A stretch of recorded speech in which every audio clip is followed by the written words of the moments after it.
reason that you need it. So you have to have a drive behind any decision you make as an actor. That is your intent.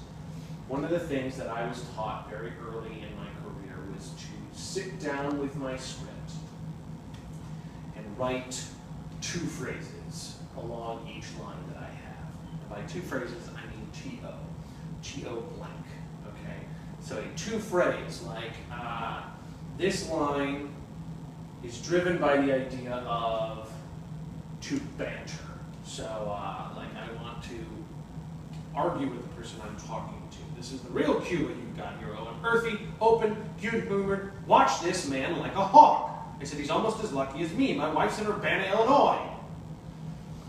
So you have to be able to find something for each phrase that drives the phrase, that shows your intent, that expresses what it is that you want to say in the way that you feel you will best understand it.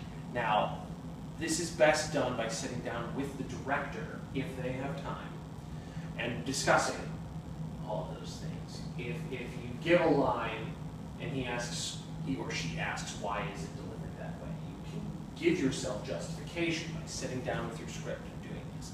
Now, this doesn't work for everybody, because there are also 2 major schools of thought when it comes to theater a lot of the time. We have the method actors and the physical actors. I tend to lean more towards the physical, but I understand the methodology of method, per se. Method actors can get a little scary. You can see this with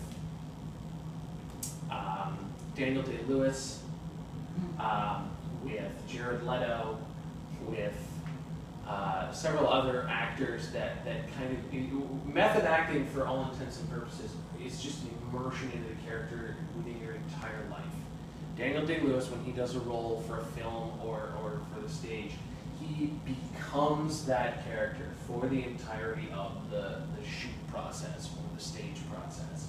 When he was doing Lincoln, he was continuing with his Lincoln voice and his Lincoln mannerisms throughout the entire shooting process. Same thing with There Will Be Blood. This is good to an extent because it really gives you an idea of what it means to sit down and actually think like your character. That's very important to be able to do. That aspect of method acting I fully agree with. You should and will need to be able to think like your character no matter the circumstance.